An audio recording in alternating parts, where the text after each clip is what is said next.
Hey, I'm Jake. I'm 23. I live just outside Denver, Colorado. I work part-time at a tech repair shop and study graphic design online. Nothing fancy. I keep to myself, hang out with a few close friends, and try not to make life more complicated than it needs to be. At least that was the plan until this one night flipped everything. It started with a text from my best friend Nick. We've known each other since freshman year of high school. Same track team, same taste in movies, same low tolerance for drama. His message just said, "Yo, parents split. Dad moved out. Mom's a mess. Come through." No emojis, no extra words. Classic Nick. So I drove over. I'd been to their place 100 times, but that night the house felt different, weirder. Dim lights, no football game on the TV. The tension hit me the second I stepped in. Nick barely looked up from the couch when I walked in. "Hey," he said. He looked exhausted, pale. "She's in the kitchen." I nodded and went in. And there she was, Rachel, Mrs. Hartley, Nick's mom. I've known her for years, but this was the first time I saw her, not as someone's mom, but as a woman. A real striking woman. She stood at the sink drying a wine glass, wearing a simple white shirt and jeans barefoot. Her hair was loose, her makeup subtle. She looked lighter. I don't know, free or maybe just raw. I couldn't read it. She turned, smiled. "Jake, hi." Her voice was soft but clear. Not shaky, not sad, just calm. "Thanks for coming. Nick's been quiet since his dad left." "Of course," I said. I figured he could use company. She stepped closer. So could I. I chuckled nervously, unsure if she meant it the way it sounded. "Well, I'm here." "I know." She looked at me for a beat longer than she probably should have, then back to the glass in her hands. "Want some tea or something?" "No, I'm good." She leaned on the counter facing me now. "You're always so polite, Jake, and quiet. But I bet there's more going on in that head of yours." I smiled awkwardly. "Maybe." She laughed. "Maybe. You always say that." Did I? Before I could respond, Nick called from the living room. "Are you coming to play, or what?" I nodded toward her, almost an apology. "Duty calls." She smiled again, but it lingered this time. "Nice seeing you, Jake." "You too." I walked out, heart beating a bit faster. Maybe because the situation felt weird. Maybe because she smelled like vanilla and something I couldn't name. Or maybe because that was the first time she'd ever called me by just my name. No sweetie, no honey, none of the usual mom stuff. That night we played video games for an hour or two. Nick didn't talk much and I didn't push. We were halfway through a race when he suddenly paused. The game turned to me and said, "Hey man, real quick, just don't be weird around my mom." "Okay," I blinked. "What?" He shrugged. "I don't know, she's been acting different since the split. Flirty, kind of. I've seen it with the grocer, the neighbor, even my uncle. Just don't feed into it, bro." I laughed, trying to play it off. "Dude, it's me." Exactly. I wanted to say something smart, but I just sat there, the words spinning in my head. "Don't be weird around my mom." But the truth, I wasn't being weird. She was first. 2 days later, I came by again. Nick texted me, "Come through, got pizza." Same house, same couch, same tension. Except this time, Mrs. Hartley opened the door. She smiled the second she saw me. Not just a polite smile, something warmer. Her eyes lit up. She was in a fitted navy blouse and jeans, hair tied loosely back. Honestly, she didn't look like a woman who had just ended a 20-year marriage. She looked better than ever. "Hi again," she said, stepping aside. "Twice in 1 week. I'm honored." "Nick invited me," I said, keeping it casual. "Of course he did," she replied and closed the door slowly behind me. I walked in, but she lingered behind me, and I could feel her eyes on my back. Nick was in the kitchen, opening the pizza box, already chewing. "Took you long enough," he said, mouthful. I joined him at the counter, grabbed a slice. We ate in silence for a few minutes. Then Mrs. Hartley walked in, poured herself a glass of red wine, and leaned on the counter across from us. Her eyes were on me more than her son. "You boys doing anything tonight?" she asked. Nick shrugged. "Probably just movies or games." She turned her gaze back to me. "You always did like staying late, Jake." Nick looked at her, then at me. "Mom, what?" she replied, feigning innocence. "I'm just saying, he was always the polite one, respectful." "Sweet." Nick rolled his eyes. "Yeah, okay." Mrs. Hartley chuckled and left the room. I stayed frozen for a second. Nick narrowed his eyes. You see what I mean? I didn't answer. We played some co-op shooter game after that, the usual. But I couldn't focus. My ears were on every footstep outside the room, every shift in the hallway. And sure enough, halfway through the match, the door creaked open slightly. She didn't step in. She just leaned on the frame and watched for a second. Then she said, Jake, when you get a sec, can I show you something in the laundry room? Nick sighed loudly. He's not your handyman, Mom. It'll take 1 minute, she smiled sweetly. Just need a second opinion. Nick paused the game. Go before she makes it weird. Too late, I thought. I followed her into the hallway and down to the small laundry room. She closed the door behind us. It was quiet, tight, and too warm. She stood by the dryer. I just needed to talk, she said.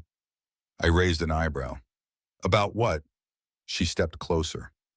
I just needed to talk to someone who doesn't see me as a broken woman, who doesn't judge me for being divorced, someone who listens.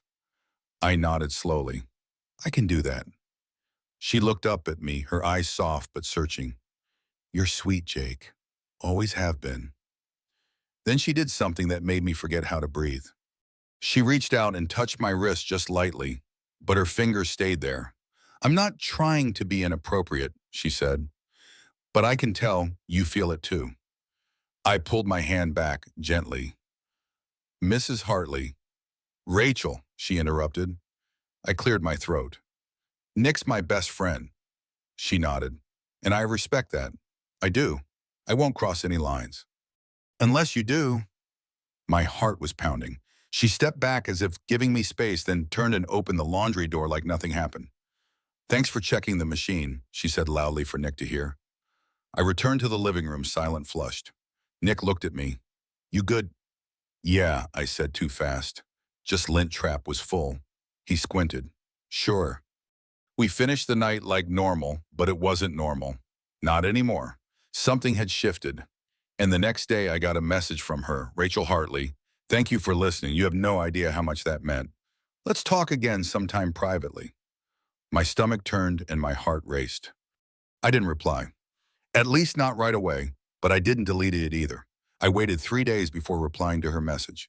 I told myself I was just being respectful, careful, smart, but if I'm honest, I read her text about 20 times. And every time I felt something, I couldn't explain a pull, maybe like I was standing at the edge of something I shouldn't touch, but wanted to. In the end, I sent just one line, hope you're doing okay. She replied instantly, come by tomorrow around 6:00, just us, I'll cook. I stared at the screen for a long minute, then typed, what about Nick? He's working a double shift. Don't worry, just dinner. I showed up at 6:07, not on purpose. I sat in my car for 5 minutes debating whether to knock. She opened the door before I could. She looked stunning, tight black jeans, soft beige sweater, hair up, barefoot again. The house smelled like garlic and wine. Her smile wasn't playful this time. It was steady, warm, sure of itself. Right on time, she said. 7 minutes late, I replied. She shrugged. I wasn't counting. I stepped in. No sign of Nick. Obviously. The house was spotless. Jazz music played low from the speakers. She led me into the kitchen where the table was already set for two, steak roasted potatoes, a bottle of red breathing beside 2 glasses. You didn't have to do all this, I said. I wanted to, she replied. We ate, we talked. It was easy, like two people who'd known each other for years, which we had, but now without the wall of formality. She didn't talk about the divorce much, but it hovered in the air like a shadow. She sipped wine, slowly told me stories from when Nick was a kid. I told her about work, about college. She laughed more than I'd ever seen her laugh. Not loud, just that subtle kind of laugh where the eyes crinkle a little and the corner of her mouth rises slowly, like she forgot she was allowed to enjoy herself. At one point, she stood to clear the dishes, and I went to help instinctively. We ended up at the sink side by side. She looked at me, hand in the water, and said, You're different, Jake. I smiled. You've said that before. I mean it. Her voice was quiet now. I don't usually invite people over like this, especially not, she trailed off. Not what, She dried her hands and turned to face me fully. Not guys your age. I felt the room tilt slightly. Not from wine. From the way she looked at me. I just got out of a marriage, she said. That am I marrying? I said, I'm not looking for anything serious, but I'm not pretending I don't feel what I feel either. I swallowed hard. What do you feel? She stepped a little closer. Curious, excited, nervous. She laughed softly, maybe a little reckless. I didn't say anything. She took another step now, only inches from me. Her eyes searched mine. Tell me to stop, and I will, she said. I didn't. Instead, I said the only thing that made sense in that moment. I don't know what I'm doing. Neither do I, she whispered. And then she kissed me. It wasn't wild. It wasn't desperate. It was soft, slow, deliberate, like she'd thought about it before. Like she knew exactly how it would feel and wanted to make sure I did too. When we finally pulled back, the room was silent, just the music barely audible now. She looked down. I shouldn't have done that. I shook my head. I let it happen. She took a breath and said something that stayed with me for years after. You're not a mistake, Jake. I just don't know what you are yet. I didn't sleep with her that night. I left after another glass of wine and a longer hug than necessary. But something had changed. We both knew it. As I walked to my car, she stood at the door watching. No words, just her silhouette in the porch light, arms crossed, hair blowing slightly in the breeze. I sat in the driver's seat for 10 minutes before driving off. And by the time I got home, she had already texted.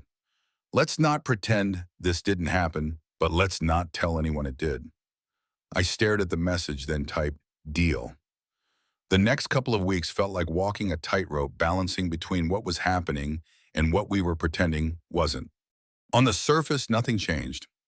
I still hung out with Nick, still came over for game nights, still sat on the same couch like I hadn't kissed his mother in the kitchen, while Sinatra played in the background. But under the surface, everything was different. Rachel started texting me more often, not daily, but enough to remind me she hadn't forgotten. The texts were never graphic or flirty. They were subtle, coded, hope today wasn't too boring. You looked tired earlier, getting enough sleep. Thanks for being kind when no one else noticed I needed it. I responded carefully. I knew we were dancing on a line, but I also knew I wasn't the one leading. One night, Nick and I were hanging out in his room playing some old-school basketball game. He paused between quarters, looked at me without warning, and said, So, my mom's been weird. My heart stuttered. Weird how? I don't know, he said, tossing the controller aside. She's smiling more, playing music, cleaning up in real clothes instead of robes. I even caught her humming the other day. I forced a chuckle. Sounds like she's just in a better mood. Yeah, but why? Nick said. Dad left like a month ago. It's not like she's dating someone already. I didn't answer. I couldn't. He stared at me for a moment, squinting slightly. And you've been weird too. I raised an eyebrow. What do you mean? He shrugged. You keep dodging her eyes when she walks into the room.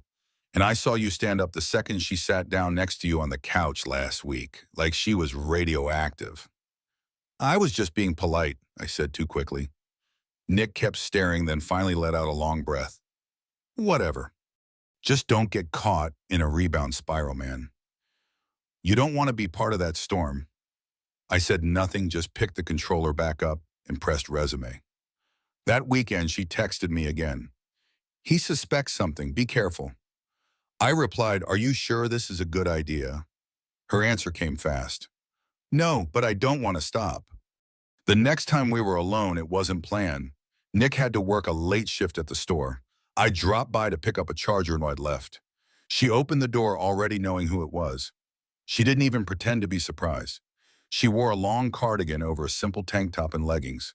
Her hair was damp like she'd just gotten out of the shower. I froze when I saw her. She didn't. Come in, she said, stepping aside. I hesitated. Rachel, you're here, that's enough. We sat on the couch. She poured wine. I refused it. She smiled like she knew what I was doing, resisting the obvious. Then she said something I didn't expect. I've been with one man my entire adult life, 20 years. I married young. I gave up my name, my plans, my 20s, everything for a man who forgot how to look at me. Her voice didn't shake. Her eyes didn't water. She wasn't looking for sympathy. She was just telling the truth. And then you looked at me, she said, and I felt seen again. I didn't have a good reply, so I didn't give one. She leaned closer. We're not hurting anyone. We're not even breaking anything. We're just letting something happen that wants to happen. That night, we crossed the line completely. I'm not going to paint it as something it wasn't. It was intimate, confusing, intense, and reckless. But it didn't feel wrong. It felt overdue. The next morning, I left early. Nick was still asleep. Rachel stood at the door, her fingers grazing mine just for a second before I stepped outside. Be smart, she whispered. But don't pull away now. I didn't. From there, it became a pattern, a routine. I came by when Nick wasn't home. She texted me when she knew the coast was clear. I started finding reasons to swing by unannounced, dropping off a book and asking to borrow something, returning a charger I didn't need. Once we nearly got caught, I was in the kitchen with her leaning against the counter, her hand on my chest when we heard the front door open. We jumped apart like kids caught stealing candy. I grabbed a bottle of water and sat at the table like I'd just walked in. She pulled her hair into a messy bun and started wiping the already clean counter. Nick walked in, nodded at me. Didn't know you were here. I shrugged. Just got here. He didn't question it. But later as I left, I caught him watching us, his eyes moving between me and his mom like he was trying to connect invisible dots. He never asked, and I never confessed. Our secret stretched on like a tight rubber band, not broken yet, but always under pressure. Weeks turned into months. Then 1 month turned into 3, then 6. And before I knew it, we were passing the 1-year mark. 2 years. That's how long it lasted. This secret world we built inside someone else's home. 2 years of silent glances across rooms of moments that lasted longer than they should have, but still felt too short of hands brushing, when no one was looking. Hearts racing when a text came through and long stolen weekends that didn't exist for anyone else but us. 2 years of pretending to be nothing while meaning everything. We thought we could handle it. We thought we could keep it separate, the feelings from the reality, the thrill from the consequences. And for a while we did. But nothing that intense stays still forever. By the time the 2nd year rolled around, things began to shift. It wasn't dramatic or sudden, just a slow, almost imperceptible unraveling. Her texts started coming less often, not because she didn't care, but because she was trying to step back without saying it out loud. She would still touch my arm when I passed her in the hallway, still smile when no one else noticed. But her eyes had started to look somewhere else, and honestly, so had mine. We never talked about what we were. That was the rule, no labels, no promises, just presence time, a strange, quiet kind of closeness that existed only between us. But one morning, a calm gray Sunday in early spring, the moment finally came. I was at their house waiting for Nick to get ready so we could go to a Nuggets game. I was sitting out back on the patio, sipping orange juice, phone in my hand, scrolling through nothing. Rachel came out with 2 mugs of coffee, no makeup, hair pulled back. She looked like peace, and maybe that's why what she said next hit harder than it should have. She sat across from me, handed me a cup, and said, I met someone, just like that. No hesitation, no apology, just the truth, simple, plain. I blinked. Okay. She smiled. Not a teasing smile, not one of those looks she used to give me when we were alone. This one was, I'm all careful, nervous. You're not going to ask who, she said. I shook my head. You'll tell me if you want to. She looked down at the coffee, took a breath. His name's Mark. He's 45, divorced, works in commercial real estate. No kids. We met through one of the women at work. I nodded. Is he good to you? He is. She paused, tracing the rim of her mug with her finger. It's not serious, but I want it to be. Or at least I'm letting it become something. I sipped my coffee, not because I wanted it, but because I didn't know what else to do with my hands.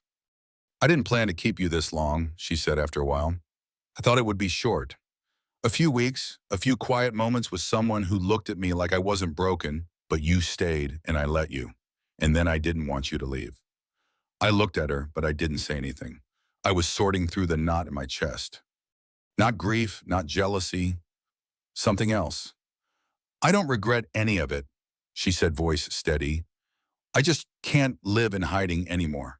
Not from him, not from myself. And I understood. I really did. I never felt used, I finally said. Not once. You mattered to me.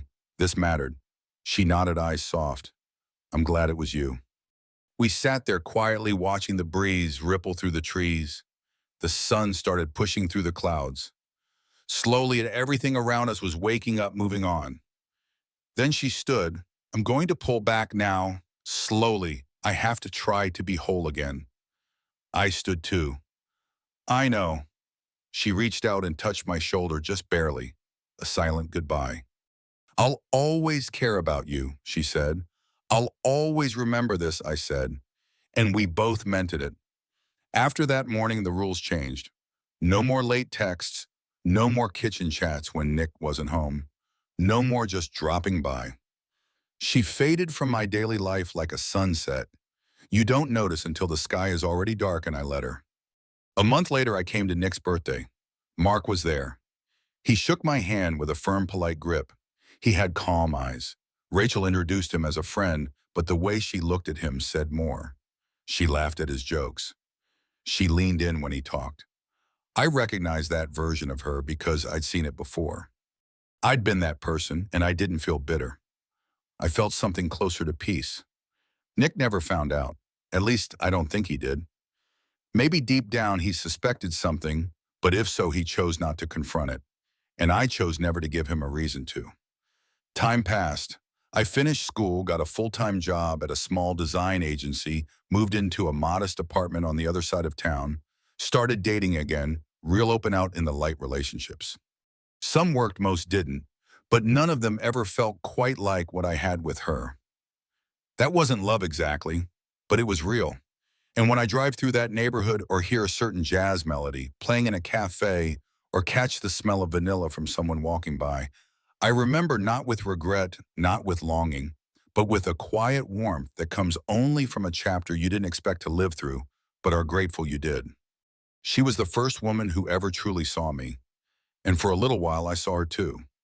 Jake and Rachel's story offers a deeply moving lesson about the fleeting transformative power of human connection and the courage to let go when the moment demands it. Their secret bond, born from Rachel's need to be seen after a painful divorce, teaches us that sometimes the most meaningful relationships defy labels and exist purely to heal and awaken us. Jake's choice to engage, yet remain respectful of boundaries, and Rachel's eventual decision to move forward with a new life remind us that true connection isn't about possession, it's about presence, about giving someone the space to rediscover themselves. This story urges us to embrace the unexpected moments that spark growth even when they come with risks, and to release them gracefully when they have served their purpose. It's a call to live authentically, to cherish the quiet, reckless beauty of being truly seen, and to carry those memories with gratitude, not regret. Jake and Rachel's journey shows that life's richest chapters often unfold in the shadows, teaching us to value what's real over what's expected. What stirred your heart in Jake and Rachel's story? Have you ever experienced a connection that changed you even briefly? Share your thoughts in the comments. We're eager to hear your stories. If this touched you, please like, subscribe, and hit the bell to join our community of soulful narratives. Let's keep uncovering life's profound lessons together.